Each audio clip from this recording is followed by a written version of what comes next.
اور اب کچھ خبریں شوبز کی رنگ رنگ دنیا سے۔ پاکستانی سپر سٹار اداکارہ ماہرہ خان کی ویل چیئر پر تقریب میں شرکت نے مداحوں کو پریشانی میں مبتلا کر دیا۔ ماہرہ خان ان دنوں سعودی عرب میں موجود ہیں۔ گزشتہ روز وہ جدہ فلم فیسٹیول میں شریک ہوئی تھیں۔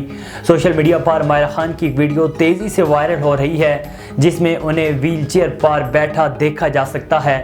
ماہرہ ویل چیئر پر آتی ہیں اور پھر ایک واک سٹک کی مدد سے چیئر سے اٹھ کر چلتی ہیں۔ ویڈیو میں دیکھا جا سکتا ہے کہ اداکارہ کی ٹانگ پر پلسٹر چڑھا ہے جس کے سبب انہیں چلنے میں دشواری کا سامنا ہے۔ ماہرہ کی اس وائرل ویڈیو نے اداکارہ کے چاہنے والوں کو پریشانی میں مبتلا کر دیا ہے۔ کامیڈی کو عروج پر پہنچانے اور خاموش رہ کر دنیا کو ہنسانے والے مزاحیہ اداکار چارلی چپلن کو مداحوں سے بچھڑے 46 برس بیت گئے۔ 7 دہائیوں پر محیط فنی کیریئر میں انہوں نے کئی یادگار کردار نبھائے۔ بغیر کوئی لفظ بولے لوگوں کے چہروں پر مسکراہٹیں بکھیرنے والے چارلی چپلن 16 اپریل 1889 کو پیدا ہوئے۔ انگلینڈ کے غریب گھرانے میں آنکھ کھولنے والے چارلی چپلن کا کام ہمیشہ لوگوں کو خوش کرنا رہا۔ انہوں نے 14 سال کی عمر سے اسٹیج ایکٹر کے طور پر کام شروع کیا جبکہ سرکس میں بھی اپنی صلاحیتوں کے جوہر دکھائے۔ تاہم 15 سال کی عمر میں امریکہ منتقل ہونے کے بعد چارلی چپلن کی قسمت بدل گئی۔ ٹیلی ویژن پر ان کی کامیڈی نے مزاح کو ایک عروج بخشا۔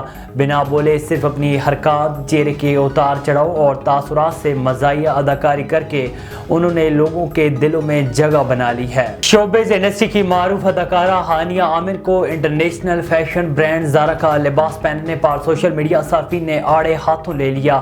کرسمس کے موقع پر ہانیہ عامر نے معروف انٹرنیشنل فیشن برانڈ زارا کا لباس زیب تن کیا جس کی ویڈیو انہوں نے اپنے افیشیل انسٹاگرام اکاؤنٹ پر پوسٹ کی۔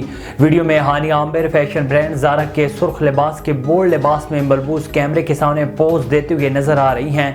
ہانیہ عامر نے جیسی ویڈیو انسٹاگرام پر پوسٹ کی تو صارفین نے اداکاروں کو شدید تنقید کا نشانہ بنایا اور اسرائیل کا حامی قرار دیا۔ مومنہ ادریس نامی صارف نے کہا ہے کہ ہانیہ نے زارا کا لباس پہن کر ثابت کر دیا کہ وہ اسرائیل کے ساتھ ہیں۔ خیال رہے کہ معروف انٹرنیشنل فیشن برانڈ زارا کی نئی تشہیری مہم میں حساس نوعیت کا فوٹو شوٹ کیا گیا۔ اس شوٹ میں معصوم فلسطینیوں کا مذاق اڑایا گیا تھا۔ فوٹو شوٹ میں ماڈل نے سفید کپڑے میں لپٹی ہوئی لاش کا مجسمہ اپنے کندھے پر اٹھایا ہوا تھا۔